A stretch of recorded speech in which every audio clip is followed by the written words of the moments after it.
dampak yang serius, maka dituntut untuk setiap orang, kalau tidak butuh sekali untuk naik motor, naik mobil, bisa jalan kaki, please deh, jalan kaki aja. Teman-teman tahu nggak sih bahwa kita semua di sini tidak terkecuali itu punya hak yang paling mendasar, yaitu hak atas lingkungan hidup yang baik dan sehat. Itu tidak bisa dikeluarkan lagi, sehingga makin lama semakin panas juga bumi ini. Akibatnya apa? Kutub utara yang gunung-gunung es itu mencair. Kemudian konflik-konflik teritorial ini, jadi pendidikan masyarakat yang dulu tidak pernah selesai, ini sudah kita eksekusi. Apa yang bisa ditanam saja, ada yang tidak bisa segera ditanam. Hukuman tanah ataupun National Forest Monitoring System. Kebijakan satu peta ini boleh dikatakan menjadi utama. Oke, sebagai pengantarnya segini. Kalau siang kita panas banget ya? Banget ya? Siang yang tadi panas banget. Pernah dapat panas seperti itu nggak sebelum-sebelumnya? Pernah ya? Oke. Waktu kamu baru pertama kecil-kecil, waktu kecil lah, waktu balita, pernah panas gitu nggak? Nggak ingat ya? Nggak ingat, kalau ada yang ingat aneh gitu kan. Oke. Sekarang yang mau kita bayangkan adalah, ya kita ngobrol tentang panas ini. Ngobrol tentang panas ini. Ini adalah ancaman bagi kita, bahkan juga bagi dunia. Oke? Itu yang disebut dengan perubahan iklim. Dampaknya salah satu perubahan iklim. Sekarang masalah pertanian sudah, kalau dulu bisa ditebak dari bulan yang musimnya kemarau. Kalau musimnya sekarang masih begitu nggak? Siapa yang di daerahnya ada masih bertani? Oke. Pertanian zaman dulu sama zaman sekarang, atau mungkin ibu pernah cerita, adakah perubahan? Ada. Lebih gampang sering panennya atau enggak? Semakin susah. Oke. Tahun yang sering pernah ngadepin kemarau panjang banget nggak ada air? Pernah ya? Oke. Itu sebenarnya mau kita obrolin sekarang. Nanti makanya serap yang banyak ilmu-ilmunya dari para ahli, dan kita perlihatkan yang pertama dari Pak Kak Ruanda mungkin bisa bercerita tentang bagaimana sih Volunet ini perannya seperti apa. Silakan Kak Ru, waktunya. Terima kasih. Tepuk tangan dulu buat Kak Ru. Terima kasih Kak Yayat, luar biasa. Pengantar Kak Yayat sudah mengantarkan apa yang akan kita bicarakan pada malam hari ini. Kita beruntung pada malam hari ini dengan cuaca yang sangat indah ya di Cibubur, bumi perkemahan Cibubur ini. Jadi kalau ingat kemarin pembukaan pada tanggal 23, Ibu Menteri Lingkungan Hidup dan Kehutanan menyampaikan pada awal pembukaannya. Sekarang global ini ditimpa yang disebut dengan the triple planetary crisis. Yang pertama apa? Karena perubahan iklim. Yang kedua karena hilangnya atau penurunan biodiversity atau keanekaragaman hayati. Dan yang ketiga adalah rusaknya polusi udara yang ada di dunia ini. Ini yang menyebabkan adalah adanya peningkatan konsentrasi CO2 di atmosfer kita. Nah, konsentrasi CO2 ini salah satu karena adalah aktivitas manusia. Ya, CO2, kemudian gas metan, ya. Seperti bayangkan kalau kita ada di tempat lapangan parkir, ya, kita masuk di dalam mobil, ya. Kemudian jendelanya kita tutup. Saya yakin tidak lebih dari, ini siang hari ya, tidak lebih dari 5 menit, 10 menit, apa yang terasa pada badan kita? Panas, ya, berkeringat. Nah, bumi kita itu seperti itu juga. Karena lapisan atmosfer sudah dipenuhi dengan gas rumah kaca, sehingga energi matahari yang masuk tidak bisa dikeluarkan lagi. Sehingga makin lama semakin panas juga bumi ini. Akibatnya apa? Kutub utara yang gunung-gunung es itu mencair. Ya, mencair akibatnya apa? Permukaan air laut menjadi meningkat. Akibatnya apa? Coba bayangkan Bali yang wisatanya karena pasir putih yang bagus, tiba-tiba pasir putihnya tenggelam dengan air. Artinya potensi ekonomi, potensi turisme akan hilang. Itu ancaman tidak saja bagi Indonesia, tapi bagi dunia. Nah, menyadari itu semuanya, tadi yang diceritakan Kak Yayat tadi, bagaimana pertanian, ya suhu, temperatur, kemudian pertanian sudah terganggu. Akhir-akhir ini kita merasakan bagaimana kesehatan karena COVID dan sebagainya, itu salah satu mungkin disebabkan juga karena climate change, ya. Nah, ini yang akan kita hadapi. Pemimpin-pemimpin dunia sepakat bahwa kita harus mengendalikan temperatur global ini secara bersama-sama. Ya, kesepakatan itu yang disebut dengan Paris Agreement atau Perjanjian Paris. Nah, Indonesia mempunyai komitmen bahwa Indonesia akan menurunkan emisi gas rumah kacanya dari 5 sektor. Ya, dicatat ya adik-adik, nanti ada pertanyaan, ada hadiah nanti ya. Yang pertama adalah dari sektor energi, dari sektor limbah, dari sektor industri, dari sektor pertanian, dan yang kelima adalah dari sektor kehutanan. Nah, dari 5 sektor ini, beban terbesar untuk menurunkan emisi gas rumah kaca itu ada di sektor kehutanan. 60% penurunan emisi gas rumah kaca Indonesia itu harus dilakukan oleh sektor kehutanan. Nah, ini yang disebut dengan sektor VOLU, jadi kehutanan dan penggunaan lahan lainnya atau forestry and other land uses. Ada sebagian yang sudah mengunjungi stand pameran VOLU sebelah. Siapa yang sudah angkat tangan? Kok baru ini? Coba besok kunjungi ke stand VOLU di sebelah ini ya. Di sana banyak informasi yang akan Anda dapatkan, adik-adik dapatkan, kakak-kakak dapatkan, apa upaya-upaya Indonesia untuk menurunkan emisi gas rumah kaca dari sektor kehutanan itu. Jadi kalau ditanya, jadi apa aksi mitigasi dari sektor kehutanan? Bisa ada 3 aksi mitigasi yang dilakukan oleh sektor kehutanan. Yang pertama adalah aksi mengurangi emisi gas rumah kaca atau aksi mengurangi GRK, gas rumah kaca. Yang kedua adalah aksi mempertahankan hutan-hutan kita. Ya, ini kalau istilah negosiasi, aksi mempertahankan stok karbon kita. Jadi karena pohon itu ini ya, kayu-kayu ini adalah karbon, ya tumpukan karbon yang disimpan di dalam batang kayu ini karbon. Kemudian yang ketiga adalah aksi untuk meningkatkan stok karbon kita, aksi untuk menambah hutan-hutan kita. Jadi intinya VOLU itu kegiatannya itu. Jadi kalau kemarin yang ikut di stand pameran hari pertama ada Kak Raffles yang membicarakan tentang kebakaran hutan itu dalam rangka mengurangi emisi. Kemudian tadi sore Kak Wiratno berbicara mengenai konservasi, bagaimana kita mempertahankan hutan-hutan kita. Kemudian Pak Helmi 2 hari yang lalu berbicara tentang peningkatan stok karbon, bagaimana kita melakukan rehabilitasi, penghijauan, restorasi, dan aforestasi dalam rangka kita menambah tutupan hutan kita. Intinya itu semuanya bisa dilakukan oleh adik-adik, kakak-kakak pramuka semuanya. Oleh karena itu upaya ini harus kita lakukan bersama-sama. Kolaborasi seluruh lapisan masyarakat, bagaimana volumetric menuju Indonesia hijau itu bisa tercapai hanya dengan kerjasama dengan adik-adik semuanya itu. Mungkin itu pengantar dari saya Kak Yayat, sehingga adik-adik bisa memahami apa sih VOLU, apa yang bisa aku lakukan, apa yang bisa saya kontribusikan untuk bangsa Indonesia ini. Baik, berikutnya sekarang bagaimana sih sebenarnya inklusivitas anak-anak muda nih kalau dalam kegiatan pengendalian perubahan iklim, yang dalam artinya juga salah satunya adalah VOLU. Mungkin Kak Khalid ini yang paling banyak mungkin punya banyak pengalaman tentang itu. Kita tepuk tangan buat Kak Khalid. Silakan Kak Khalid, waktunya. Boleh berdiri ya? Boleh diri ya? Hanya kalau yang pertama saya mau menyampaikan perasaan hati. Boleh ya? Boleh. Saya bangga sekali karena saya berdiri di sini malam ini dengan calon-calon pemimpin Indonesia masa depan. Wajah-wajahnya kelihatan nih, ada yang bakal jadi menteri, ada yang jadi gubernur, ada yang jadi bupati, ada jadi presiden, ada jadi petani sukses, dan macam-macam. Ya, jadi saya mau menyatakan perasaan hati bangga. Yang kedua, karena semuanya pada punya gadget, tolong lihat Instagram Green Youth Movement.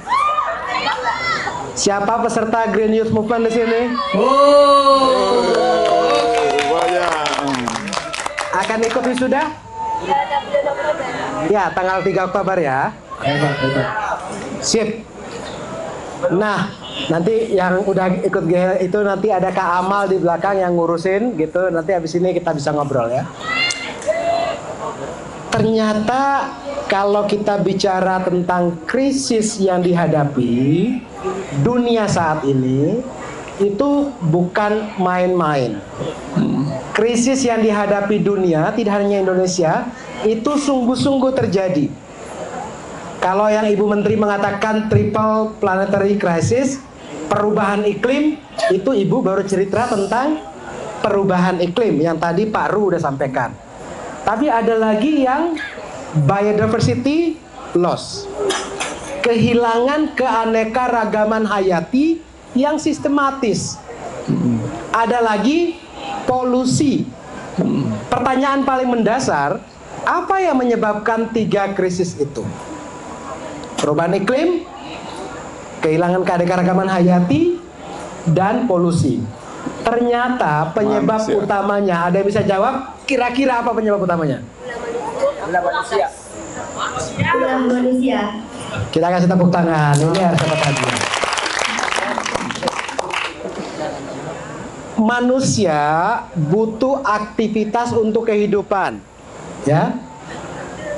Mau bergerak sekarang menggunakan transportasi. Transportasinya pakai apa? Bensin. Bahan bakarnya? Bensin. Itu hidrokarbon yang kemudian emisinya lepas ke udara, ya. Kemudian butuh makan, bikin sawah. Ketika tebang pohon, gali dan seterusnya, maka juga rilis emisi ke udara. Kemudian butuh makan, punya ternak. Ternak ternyata kotorannya menjadi pupuk, tapi juga bisa menimbulkan emisi, ya. Jadi setiap aktivitas kita itu menghasilkan emisi. Kalau dihitung setiap orang, kamu namanya siapa? Kasih kuat dong. Yati dari? Oh, orang Maluku, jauh sekali. Maluku Utara apa Maluku? Dari Maluku. Tahun kemarin kami ngirim orang Maluku Utara, namanya Dev. Laki-laki pergi ikut perubahan iklim di Dubai dari Green Youth Movement, dan tahun ini akan ada 2 orang lagi akan berangkat ke Azerbaijan. Kamu mau ikut? Oke. Nah, karena aktivitas kita itu menimbulkan dampak yang serius, maka dituntut untuk setiap orang merubah gaya hidupnya. Kalau tidak butuh sekali untuk naik motor, naik mobil, bisa jalan kaki, please deh, jalan kaki aja, naik sepeda aja, ya. Kalau tidak membutuhkan botol untuk minum, karena ada tumbler bisa isi ulang, udah nggak usah pakai itu, karena ketika diproduksi botol ini membutuhkan energi, energinya itu energi fosil yang bisa menimbulkan dampak, dan belum lagi plastiknya akan masuk ke laut jadi mikroplastik, masuk ke dalam rantai makanan, kita makan, teripang kita, usus kita isinya plastik gitu. Jadi yang paling utama itu adalah merubah gaya hidup. Kalau sudah merubah gaya hidup, pelan-pelan kemudian mulai muncul kesadaran kritis. Sehingga harus loh ya, pramuka itu harus bisa menguasai critical thinking, berpikir kritis. Jangan mau dibodoh-bodohi sama TikTok, begini doang gitu ya. Harus mulai pikiran, ini maksudnya apa? Ini apa? Penyebabnya apa? kausalite, sebab akibat, itu selalu menjadi dasar untuk berpikir. Ini apa ya maksudnya ya? Kok ada info seperti ini? Bener gak sih? Gitu. Jadi mulai berpikir kritis. Kalau sudah berpikir kritis, kemudian nanti bisa. Kenapa orang Maluku yang menjadi soal? Orang Maluku itu jejak karbonnya rendah. Kami kalau mau pergi dapat ikan cukup naik kole-kole bener ya? Naik kole-kole, mancing, dapat ikan, udah nggak pakai macam-macam. Tapi kok kita yang disalahkan? Air laut naik, yang duluan tenggelam pulau-pulau kecil. Nah, yang di Amerika, pulau yang besar sana, jejak karbonnya banyak, menikmati berbagai kenikmatan, yang korban Maluku. Nah, itu critical thinking. Dari situ kemudian menjadi bekal ketika Anda menjadi pemimpin, Anda bisa duduk negosiasi dengan semua pelaku kerusakan itu secara setara. So, modal utama untuk menjadi pemimpin selalu berpikir kritis. Berikutnya apa? Tips bagi anak muda dan berkembang sekarang. Saya kalau ketemu seperti ini, saya tahu betul kalian itu orang-orang yang ajaib. Karena kadang-kadang lontaran pikirannya, aksi-aksinya itu luar biasa. Ada satu anak Green Youth Movement dari Yogyakarta.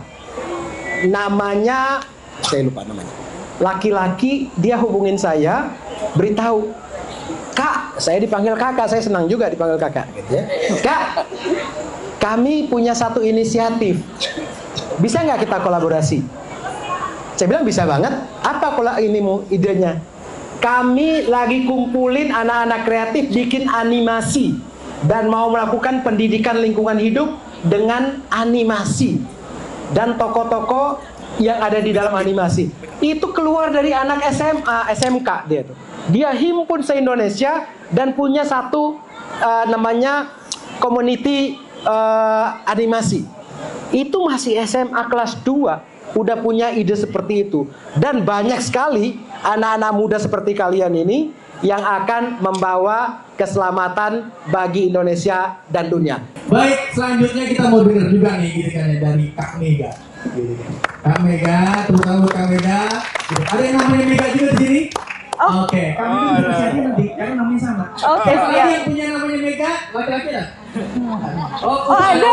Ya oke. Baik, kita coba dengar gimana sih Kak Mega sebagai yang relatifly mungkin seusia lah ya dengan saya gitu kan. Enggak lah dengan kalian gitu kan. Kira-kira apa sih yang bisa kita perbuat gitu kan. Apalagi Kak Mega ini banyak urusan justice. Bukan justice league, justice gitu kan. Apalagi ocean itu artinya lautan gitu. Jadi apa sih yang perlu, kok bisa sih kepikiran ke sana, ada inisiatif ke sana. Tadi dari Kak Mega. Terima kasih. Tepuk tangan. Terima kasih. Thank you semuanya. Semoga masih pada semangat ya. Tadi udah dapat materi dan juga pembekalan untuk menjadi pemimpin masa depan. Jadi mungkin aku masuk ke topik terkait dengan setelah teman-teman di sini dapat ilmunya, dapat pembekalan untuk internal masing-masing individu, apa sih yang bisa dilakukan selanjutnya? Terutama dari perspektif justice yang tadi disebutkan. Nah, di sini teman-teman tahu nggak sih bahwa kita semua di sini tidak terkecuali itu punya hak yang paling mendasar, yaitu hak atas lingkungan hidup yang baik dan sehat. Itu hak yang dimiliki oleh semuanya. Nah, dari hak tersebut, karena teman-teman sudah dapat ilmunya, ilmu tentang Volu, tentang perubahan iklim, sebenarnya yang mau aku highlight juga hari ini adalah tanggung jawab kita bersama untuk mencapai mewujudkan hak tersebut. Nah, di sini menarik karena sulit sekali sebenarnya menjawab pertanyaan apa sih perannya anak muda, apalagi ketika dihadapkan dengan isu justice atau keadilan. Apa yang bisa dilakukan oleh anak muda ketika berhadapan dengan isu tersebut. Nah, jadi semalaman sebenarnya saya berpikir apa ya yang bisa disampaikan ke teman-teman di sini. Nah, jadi saya muncul ide meminta teman-teman di sini untuk membayangkan habis dari acara ini, teman-teman di sini mungkin menyusuri sungai. Sungai paling dekat di sini apa nih Kak? Ciliwung. Ciliwung ya? Ya. Oke, anggaplah kalian ada di hulu sungai Ciliwung. Kalian datang, kalian lihat dengan ilmu yang kalian sudah dapatkan terkait dengan fungsi hutan, fungsi lingkungan, tiba-tiba kalian lihat ada orang yang buang sampah di sungainya. Kalau misalnya dengan ilmu yang kalian dapatkan dan rasa tanggung jawab yang muncul dari ilmu tersebut, pasti tergerak dong hatinya untuk menegur. Nah, gimana sih caranya supaya masyarakat itu mau mendengar anak-anak muda? Ini tantangan pertama yang kita hadapi. Kemarin di diskusi yang lain sempat ada yang bertanya juga ke saya, gimana sih caranya meyakinkan orang-orang, publik, terutama yang generasi tua, tentang isu lingkungan? Karena seringkali isu lingkungan ini kesannya isu yang di atas aja, isu eksklusif. Bagaimana cara membumikan isu bumi? Dan ini sulit sekali waktu itu. Saya berpikir, gimana ya caranya? Nah, ketika berhadapan dengan isu tersebut, ketika kita mencoba untuk membuat orang-orang juga ikut prihatin dan memahami isu lingkungan, terutama mereka-mereka yang mungkin sebelumnya tidak mendapatkan pemahaman dan ilmu yang sama dengan kawan-kawan, disinilah sebenarnya tanggung jawab itu harus disandingkan dengan rasa empati. Bahwa ketika kita mencoba untuk meyakinkan publik terkait dengan isu lingkungan, kita juga harus memahami apa sih yang membuat orang-orang melakukan hal tersebut. Kalau membuang sampah sembarangan, apa sih yang membuat orang tuh jadi mau buang sampah sembarangan? Menebang pohon, kenapa? Kenapa sih? Gitu. Nah, dari situ dibangunlah rasa kita coba pahami perspektif mereka. Dan dari situlah kita coba mencari pendekatan yang paling tepat. Membumikan isu bumi itu seharusnya tidak susah. Karena manusia hidup di bumi. Kita selalu setiap hari tidak ada satupun manusia yang terisolasi dari isu lingkungan. Tidak mungkin. Kecuali mungkin hidup di bubble sendiri, bubble plastik yang terisolasi dari semua kan, tapi tidak ada yang seperti itu. Semua akan terekspos dengan isu lingkungan. Nah, kemudian dari situ coba yuk kita gali, apa sih praktik-praktik yang memang sudah tumbuh di masyarakat. Tadi ada teman dari Maluku, mungkin Pak Halid juga tahu. Di Maluku itu kalau ngomongin isu lingkungan, banyak banget praktik-praktik yang muncul di masyarakat. Praktik-praktik adat, praktik-praktik kearifan lokal, semuanya ada. Ada sasi ya? Ada sasi, betul Pak. Nah, praktik-praktik itulah yang kita coba yakinkan ke masyarakat untuk kembali lagi yuk. Kita memahami, melihat ulang apa sih yang sebenarnya tumbuh di masa lalu. Yang kita coba naikkan lagi, karena ternyata praktik-praktik adat yang sudah ada ratusan tahun itu semakin relevan sekarang. Gitu. Kita berbicara tentang sasi, itu kan membicarakan tentang bagaimana sih menjaga keharmonisan manusia dan alam. Dan itu yang kita coba bujuk masyarakat untuk memahami dan kembali peduli dengan isu lingkungan. Nah, kedua, akhirnya orang yang tadi membuang sampah akhirnya mau nih, saya nggak mau deh buang sampah lagi. Kita berhadapan dengan isu kedua. Pas orangnya udah nggak mau buang sampah, dia ngomong ke kita, aduh mbak, tapi ternyata nggak ada tempat pembuangan sampah di sekitar saya. Nah, disinilah masalah kedua muncul.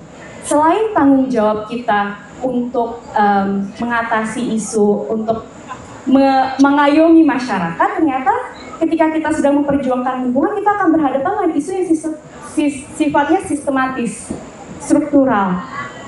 Dan disinilah sebenarnya keberadaan teman-teman, dekat dengan teman-teman KLHK menjadi penting. Kita nggak tahu nih, nggak ada tempat sampah. Gimana ya kalau gitu?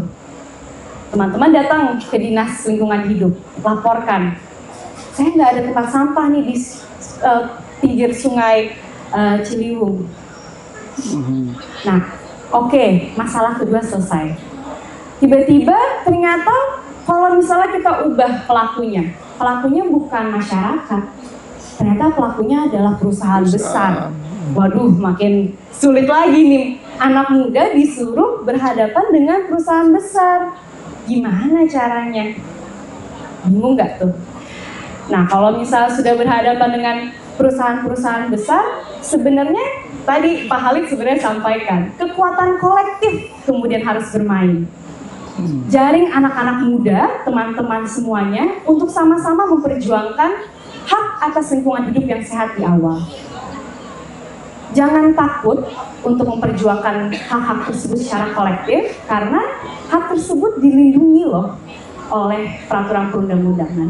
Bahwa ketika kita memperjuangkan hak tersebut, tenang aja, instrumen hukum yang ada sekarang itu sudah melindungi mereka-mereka yang memperjuangkan lingkungan. Apalagi baru-baru ini ada ya Pak ya, peraturan Menteri Lingkungan Hidup terbaru yang intinya mengatakan bahwa para pejuang lingkungan itu tidak bisa digugat secara perdata maupun pidana, dilindungi haknya untuk memperjuangkannya.